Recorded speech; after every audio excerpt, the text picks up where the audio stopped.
Hi BookTube, my name is Juan. I am just one reader, and today I want to talk about one of the best books that I have ever read. This is 84 Charing Cross Road by Helen Hanff. It is a piece of nonfiction, which is very rare for me to read nonfiction, by the way.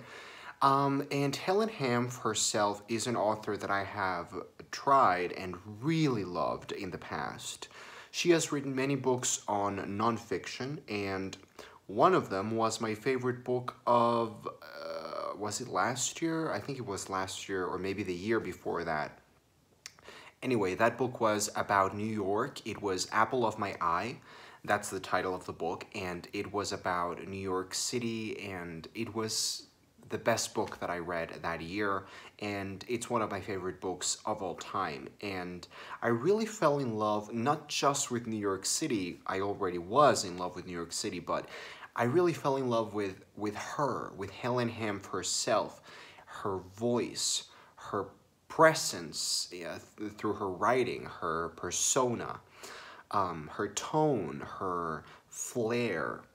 And so I decided to read another one of her books, and after reading this one, 84 Charing Cross Road, I have now made it a personal reading mission for me that I will collect and read every single Helen Hanff book that I can. So, what is 84 Charing Cross Road about, and why did I absolutely adore it as much as I have? Well, 84 Charing Cross Road is, as I said, nonfiction. It is basically a collection or anthology of letters that the writer, Helen Hanff, wrote to this bookseller living in London, in England. And it's basically their correspondence one day in 1949, I believe. Yeah, we open in 1949. Helen Hanff writes to this man from this rare antique bookshop in London, and she starts requesting some books, and a great friendship, a great relationship begins right there and then.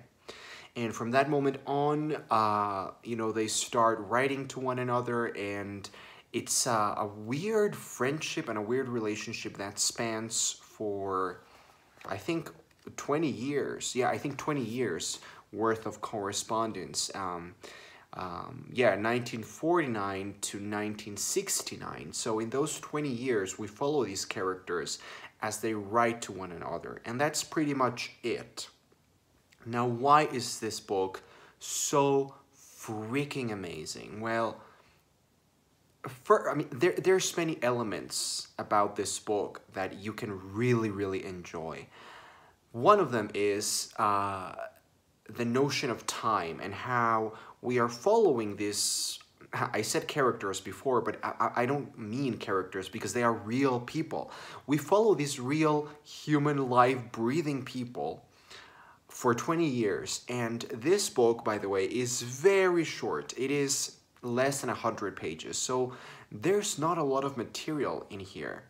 So we basically follow these characters for a very long time, and we only have a few glimpses of who they are and what they are doing and what's going on with them and their personalities and stuff like that.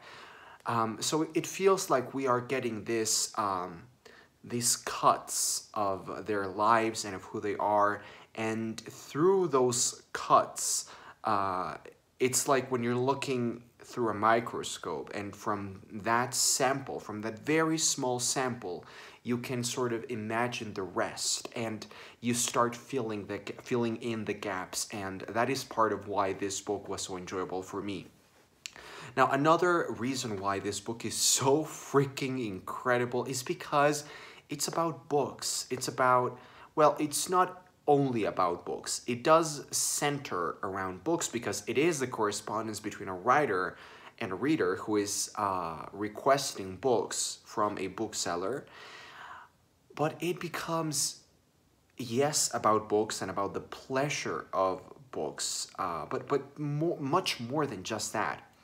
It also gives you a kind of historical viewpoint or historical, it has a historical angle to it, because this book starts, as I said, in the 1949.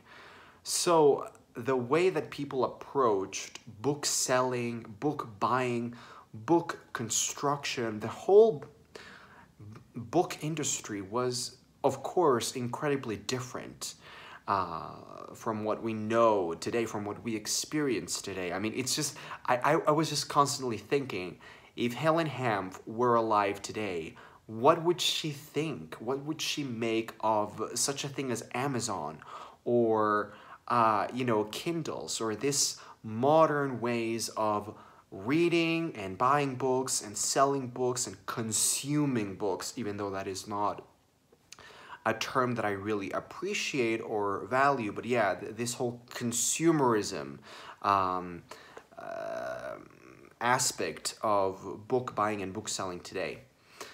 Another reason why this book was so delightful is because it is, well, it is delightful. It is charming. It is sort of whimsical in a way. It is very human, and basically the biggest reason why this book is such an amazing piece of literature is because of Helen Hanff.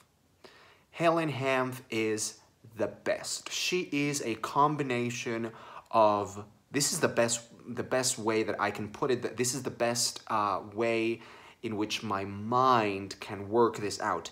Helen Hanff's writing feels to me like a combination of Emily Gilmore, Lorelai Gilmore, and Rory Gilmore. All three Gilmore girls, all in one. She is hilarious, she is sassy, she is sarcastic, she is so intelligent and clever, and she just knows a lot of things, but she's so casual and breezy at the same time, but she's also mean and has a sharp sense of humor. She is delightful and wonderful, and if you just got my reference from Gilmore Girls, congratulations, because Gilmore Girls is the best thing. And if you enjoy Gilmore Girls, this book is for you. And if you enjoy books such as this one, books that are very bookish and very witty, then you have to go and watch Gilmore Girls. But enough of that Gilmore Girls reference. In the end, 84 Charing Cross Road is the best book that I have read this year, and probably in a long time. I mean, the last time that I smiled and laughed out loud and enjoyed myself so intensely while reading a book was when I read Helen Hanff's other book that I read, Apple of My Eye, which is about New York City. These are two of the best reading experiences that I've ever had in my life, and so that is a clear sign that I should read everything that she has published, everything that she wrote, everything that I can get my hands on. Because this woman, I mean, reading this woman's writing feels like finding a soulmate. That's exactly what reading this book felt like for me. It's like finding a soulmate, someone that has that witty, sharp sense of humor, but is also sweet and tender.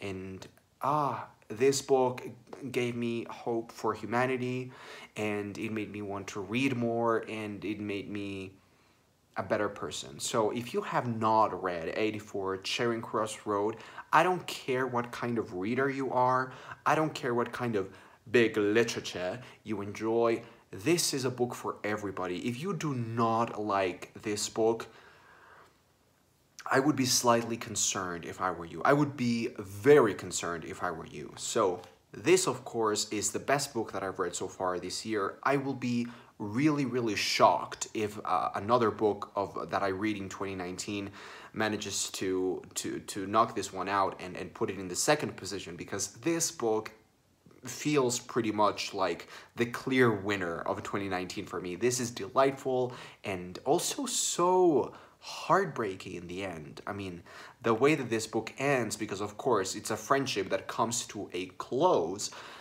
I was very touched. Like, I was emotionally invested in these people, in these characters, and when this book comes to an end, I really felt it. So 5 out of 5, 10 out of 10. 84 Charing Cross Road.